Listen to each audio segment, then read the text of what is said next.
साथ हैं वैदिक संस्कृति के अध्येता डॉक्टर अरुण कुमार जायसवाल जी। नमस्कार। नमस्कार। इस 15वें अध्याय को पुरुषोत्तम युग क्यों कहा गया है? पुरुषोत्तम शब्द का क्या अर्थ है? पुरुष और पुरुषोत्तम में क्या अंतर है? साथ ही हमें यह भी बताएं कि आत्म रूप में पार्वती शिव हैं और क्रिया रूप में वे प्रकृति हैं, तो कैसे? हमारा भी एक प्रश्न है कि क्या योग सांख्य का क्रियात्मक रूप है? क्या सांख्य प्योर साइंस है और योग अप्लाइड साइंस है? क्या गीता में सांख्य और वेदांत दोनों का समन्वय है? 13वें अध्याय में चर्चा थी क्षेत्र और क्षेत्रज्ञ की, यानी प्रकृति और पुरुष की। 14वें अध्याय में प्रकृति की और प्रकृति के पार जाने की चर्चा थी। 15वें अध्याय में चर्चा है पुरुष की, इसलिए इस अध्याय को पुरुषोत्तम योग कहा गया है। गीता में एक अनोखी बात है, वह है समन्वय की। भारत में जितने दर्शन है, इसमें साधना परक दर्शन और तत्व ज्ञान परक दर्शन है, सांख्य और वेदांत। योग अलग से दर्शन नहीं है, योग है सांख्य के तत्व दर्शन का क्रियात्मक रूप। सांख्य में जो विचार है, योग में उसकी क्रिया है। जैसे विचार है, योजना है, फिर उसे क्रियात्मक रूप में बदलने की आवश्यकता है। जैसे हम फिजिक्स पढ़ते हैं, हम पढ़ते हैं पदार्थ के बारे में, लेकिन इंजीनियरिंग में उस नियम का, टेक्नोलॉजी में उस नियम का इस्तेमाल करते हैं। तो जो संबंध साइंस और टेक्नोलॉजी में है, वही संबंध सांख्य और योग में है। सांख्य अगर साइंस है तो टेक्नोलॉजी योग है। जैसे फिजिक्स प्योर साइंस है और इंजीनियरिंग अप्लाइड साइंस है, उसी तरह सांख्य प्योर साइंस है तो योग अप्लाइड साइंस है। तो सांख्य और वेदांत दो ही दर्शन है, दो ही दार्शनिक धाराएं मूल रूप से विकसित हुई जो मौलिक है, बाकी दर्शन उसके पूरक है।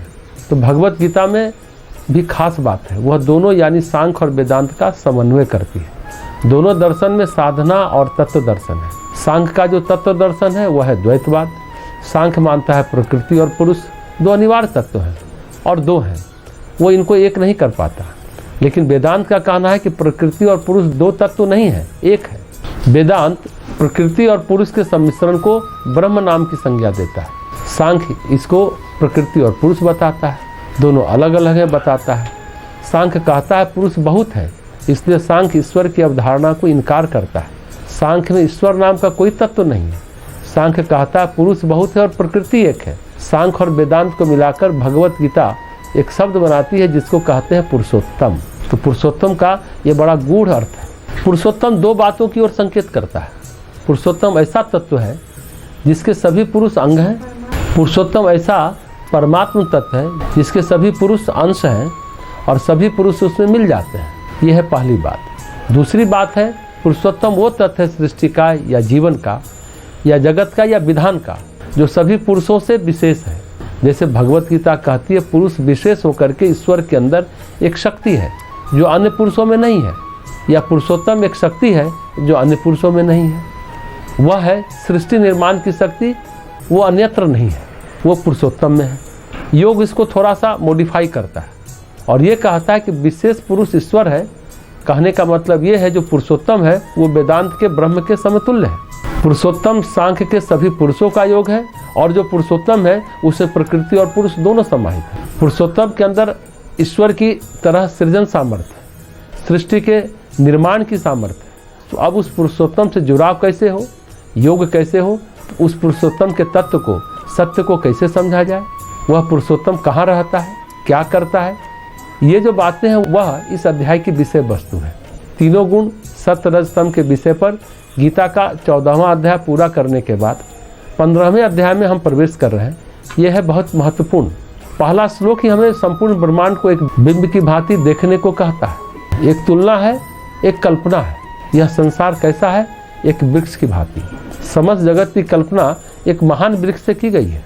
भारतीय संस्कृति में वृक्ष एक महत्वपूर्ण तत्व है, इसलिए भगवान श्री कृष्ण इस अध्याय में अपना उपदेश ऐसी ही तुलना से प्रारंभ करते हैं। वृक्षों में सबसे पवित्र वृक्ष है पीपल, अश्वत्थ। जो भगवान अश्वत्थ वृक्ष की तुलना से इस अध्याय को प्रारंभ करते हैं। अश्वत्थ बड़ा महत्वपूर्ण प्रतीक है, महत्वपूर्ण बिंब है, महत्वपूर्ण परिकल्पना है। यहाँ दर्शन की जो बात कर रहे हैं उसमें एक प्रकृति है, पुरुष अनेक है। सांख्य ने कहा, कई लोग इसे स्त्री पुरुष समझने लगते हैं।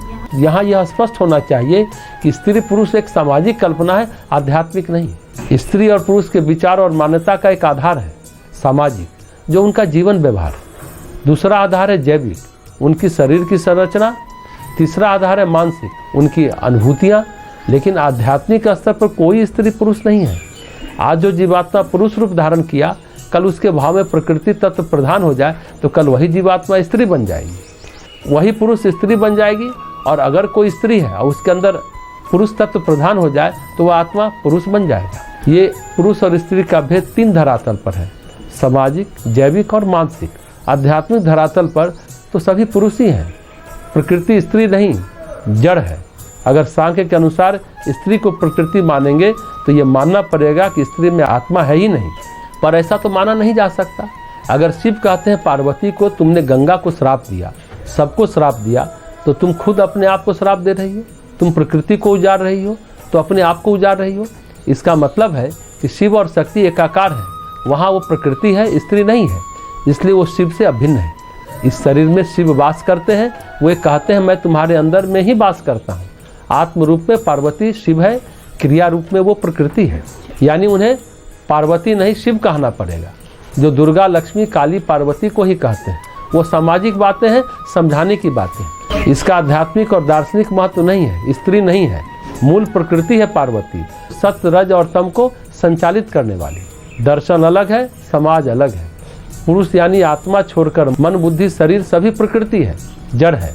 चेतन तो आत्मा है, उस आत्मा के प्रकाश से सब प्रकाशित है। जड़ प्रकाशित है ऐसा आभास होता है, वो भी खुद प्रकाशित है, चेतन है ऐसा भाषित होता है। जैसे लैंप या लालटेन का शीशा, लगता है प्रकाश वहीं से निकल रहा है, लेकिन अंदर जो बल्ब है, अंदर जो ज्योति है, उससे शीशा प्रकाशित हो रहा है। उसी तरह पुरुष से प्रकृति प्रकाशित हो रही है। तो भगवत गीता का विषय एक कंटिन्यू प्रोसेस है। भगवत गीता के 3 सोपान हैं। पहले 6 अध्याय तक कर्मयोग का परिचय देती है और 12 अध्याय तक भक्ति योग का, और 13वें अध्याय से 18वें अध्याय तक ज्ञान योग का। 6ठे अध्याय में भगवत गीता कहती है कर्मयोग में आदमी निष्णात हो जाए, कर्म में निष्कामता आ जाए तो ध्यान योग किया जा सकता है, और ध्यान योग में चित्त निर्मल हो जाए तो भक्ति योग किया जा सकता है। इस तरह से 12वें अध्याय में भक्ति योग की पूर्णता और भक्ति योग का उपसंहार भी है। 13वें से 18 अध्याय तक ज्ञान की चर्चा है। ज्ञान में 3 चीज़ें हैं, ज्ञान क्या, ज्ञान किसका और ज्ञान कैसे। ये 3 चीज़ हम पूरी कर ले तो हम ज्ञान की बात समाप्त कर लेंगे, पूर्ण कर लेंगे। ज्ञान क्या है, तो भगवान कहते हैं चीज़ों को तत्व से जानना है, अगर तत्व से जान लेते हो तो बात ठीक है। ज्ञान किसका है, तो भगवान कहते हैं यहाँ 2 ही सत्ता है, प्रकृति और पुरुष। प्रकृति का विस्तार 3 गुणों और 23 तत्वों में है, और पुरुष 2 रूपों में है, एक जीव सत्ता और एक है परमात्मा सत्ता यानी ईश्वर सत्ता। जीव सत्ता, ईश्वर सत्ता और प्रकृति सत्ता सब जिसमें समाहित हो जाते हैं उसे भगवान कहते हैं, वो पुरुषोत्तम है। 13वें अध्याय में भगवान ने प्रकृति और पुरुष की बात कही। 14वें अध्याय में प्रकृति का विस्तार, 3 गुणों की बात कही, उसकी व्याख्या की, उसकी विवेचना की गुणत्रय विभाग योग में। प्रकृति और पुरुष की चर्चा 13वें अध्याय में क्षेत्र और क्षेत्रज्ञ के नाम से हुई, 14वें अध्याय में गुणत्रय विभाग के नाम से चर्चा हुई, और 15वें अध्याय में अभी हम लोग चर्चा करेंगे पुरुषोत्तम योग के नाम से। यहाँ सारी चीज़ें समाहित हो जाती है, अल्टीमेट है। जैसे देवी दुर्गा सप्तशती में माँ भगवती कहती हैं, मता प्रकृति पुरुषात्मकम जगत, मेरे में ही प्रकृति और पुरुष समाहित है, मैं अल्टीमेट हूँ। कुल मिलाकर देखें तो बात एक ही है, चाहे शिव हो, शक्ति हो, चाहे विष्णु हो, गणेश हो, जो भी हमारे इष्ट आराध्य हैं, जिनका हम ध्यान करते हैं, उनको हम देव शक्ति मानकर करें। जैसे हर चीज़ के 3 पहलू होते हैं, एक उसका आधि भौतिक पहलू, जैसे सूर्य भगवान का भौतिक रूप है कि हीलियम हाइड्रोजन के रिएक्शन से हो रहे हैं और हमें गर्मी मिल रही है, कहते हैं सूर्य ठंडा हो जाएगा, ये सूर्य का भौतिक रूप है। दूसरा दैवी पहलू है, ज्योतिष में जैसे सूर्य ग्रह है, देव रूप है, हम उनकी उपासना करते हैं, उससे हमें लाभ मिलता है। हम कहते हैं चाहे वैज्ञानिक समझे न समझे, चाहे हम ओम गृहिणी सूर्याय नमः कहते हैं, चाहे हम ओम भास्कराय विद्महे दिवाकराय धीमहि तन्नः सूर्यः प्रचोदयात् कहते हैं, चाहे सूर्य का बीज मंत्र या वैदिक मंत्र का जाप करते हैं, तो लाभ मिलते हैं। ये स्पष्ट है, बहुत स्पष्ट है, ये दैवी रूप है, इसे वैज्ञानिक समझे न समझे। तीसरा सूर्य का आध्यात्मिक रूप है, सूर्य जगत की आत्मा है और अल्टीमेट सत्ता है। भगवान को हम किस रूप में मानते हैं, प्रश्न ये है, हम भगवान के रूप में मानते हैं या देव शक्ति के रूप में मानते हैं। अगर हम भगवान के रूप में मानते हैं तो उसे अल्टीमेट के रूप में स्वीकार करना पड़ेगा। जो भी हमारा इष्ट और आराध्य है उसे अल्टीमेट मानना पड़ेगा, चाहे वो शिव हो। अगर शिव को देवता के रूप में स्वीकार करते हैं तो फिर त्रिदेव की सत्ता है, त्रिदेव में शिव आते हैं। अगर अल्टीमेट के रूप में स्वीकार करते हैं तो विभु व्याकम ब्रह्म वेद स्वरूपम है, सदाशिव है वो। गोस्वामी तुलसीदास जी स्तुति करते हैं कि प्रभु आप विभु हैं, व्यापक है, ब्रह्म है, वेद के स्वरूप है। तो हमें अगर अल्टीमेट तक पहुंचना है तो अंतिम छोर की अंतिम सर्वाधार जो है परमेश्वर की धारणा करनी होगी। धारणा साकार होती है तो उसे सगुण रूप में मानते हैं, किसी न किसी देव शक्ति को ब्रह्म मानते हैं, और धारणा निराकार के रूप में होती है तो निर्गुण मानते हैं, तो ब्रह्म के पास सीधे पहुंच जाते हैं। तो भगवान इस 15वें अध्याय में पुरुषोत्तम शब्द का प्रयोग करते हैं और कहते हैं यह अल्टीमेट सत्ता है जो प्रकृति और पुरुष दोनों के पार है, जहाँ प्रकृति और पुरुष समाहित हो जाते हैं, जिससे प्रकृति और पुरुष प्रकट होते हैं। जैसे तंत्र में सृष्टि का क्रम विचार किया गया तो एक अवस्था शिव है और एक अवस्था परम शिव सदाशिव यानी परमात्मा। परमात्मा के मन में जब इच्छा जागृत होती है तब सृष्टि का संकल्प जगता है, तो उसकी क्रियाशीलता शक्ति का रूप है और उस क्रियाशीलता को जो संचालित करता है वो शिव है। लेकिन परम शिव सदाशिव तटस्थ है, साक्षी है, निर्विशेष है, निराकार है, सर्वव्यापी है, पर ब्रह्म परमात्मा है। कुल मिलाकर परम शिव कहे, पुरुषोत्तम कहे, सदाशिव कहे, प्रकृति और पुरुष के स्रोत कहे, जो भी कहे, ऐसा क्यों कहते हैं? क्योंकि परमात्मा में हम क्रिया का आरोपण नहीं कर सकते। क्रिया हमेशा इच्छा के कारण होती है और इच्छा हमेशा अज्ञान के कारण होती है। तो ये जो सारा भेद, इतनी सारी गूढ़ता, इतना वर्गीकरण है, वो केवल इस उद्देश्य के लिए कि परमात्मा में हम क्रिया का आरोपण नहीं कर सकते। अगर हम यह कहेंगे कि परमेश्वर में क्रिया होती है तो फिर हम यह कहेंगे परमेश्वर में अज्ञान है, क्योंकि क्रिया बिना किसी इच्छा के नहीं होती और परमेश्वर में हम अज्ञान का आरोपण नहीं कर सकते, इसलिए हम ये सारे वर्गीकरण की आवश्यकता पड़ती है। इसलिए ब्रह्म को हम इच्छा जागृत या सृष्टि के संकल्प की बात भी नहीं कहते। ब्रह्म तो एवर एक्सपेंड है, ब्रह्म यानी स्वतः विस्तरित होता है, इच्छा आकांक्षा क्रिया से नहीं। परमेश्वर तो कण कण में बिखरे हैं और हलचल कण में है, और कोई ऐसा कण नहीं जो जड़ चट्टान है, उसके अंदर भी परमाणु आणविक गति है। तो कहीं ना कहीं ऐच्छिक और अनैच्छिक क्रियाएं होती हैं। जैसे दिल हमारे कहने से नहीं धड़कता लेकिन धड़कता है, अनैच्छिक क्रियाएं हो रही हैं। दिल में फेफड़े में श्वास प्रश्वास आ जा रही है। जड़ पदार्थ ढूंढना पड़ेगा, पत्थर पहाड़ है जहाँ क्रिया न हो, हलचल न हो, यानी कि प्रकृति की उपस्थिति सर्वत्र है। तो जो पदार्थ के रूप में क्रियाशील है और ऊर्जा के रूप में भी क्रियाशील है, उसी तरह पुरुष की उपस्थिति क्रियाशील है, क्योंकि पुरुष की उपस्थिति सर्वत्र है। क्योंकि उस क्रिया का संचालन, क्रिया का स्रोत, क्रिया को संप्रेरणा कोई ना कोई चेतन सत्ता कर रही है जो उसके पीछे है। हालांकि अभी तक वैज्ञानिक इस बात को नहीं मान पाए, लेकिन आध्यात्मिक मान्यता है ये। वही पुरुष है जो प्रकृति को क्रियाशील बनाए हुए है, लेकिन जो पुरुष प्रकृति को क्रियाशील बनाए हुए है उसके अंदर इच्छा है संचालन करने की, क्रिया करने की। तो वे प्रकृति और पुरुष जो कर रहे हैं वो अल्टीमेट सत्ता नहीं हो सकते। पुरुष को अगर हम मान लेंगे अल्टीमेट तो फिर उसमें क्रिया संचालन की इच्छा हुई तो उसमें अज्ञान का आरोपण करना पड़ेगा। इसलिए एक ऐसी सत्ता जिसमें क्रिया नहीं है, अज्ञान नहीं है, उसको एक शब्द से परिभाषित कर सकते हैं, तुरीयावस्था। तुरीयावस्था होती है जिसमें जागृत, स्वप्न, सुषुप्ति तीनों का निस्सरण होता है, तीनों निकलते हैं।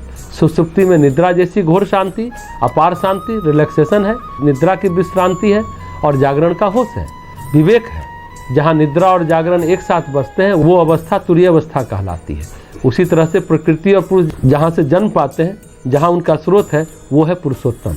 भगवान जब 15वें अध्याय में पुरुषोत्तम योग की चर्चा करते हैं तो कहते हैं अगर तुमको इस संसार से, माया से निकलना है तो पुरुषोत्तम की धारणा करो, जहाँ सूर्य यानी रवि, पावक, शशांक नहीं है, लेकिन प्रकाश का तेज पूरा है।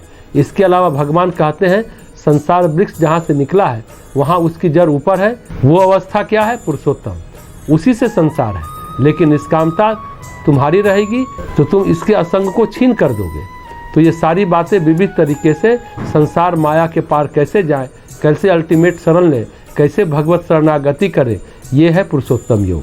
पुरुषोत्तम में अगर जीव विश्रांति कर पाता है तो वह पुरुषोत्तम हो जाता है, परम पुरुष परमेश्वर हो जाता है। फिर उसमें कोई विकार का स्थान नहीं है, क्योंकि जन्म, मृत्यु, जरा, व्याधि, दुख, दोष ये सब विकार है। तो इन सभी षड विकारों से जीव मुक्त होता जाता है और परमेश्वर का स्वरूप प्राप्त कर लेता है, जिसको कहते हैं अयम आत्मा ब्रह्म या दृष्टा के स्वरूप में उपस्थिति। यही पुरुषोत्तम योग है।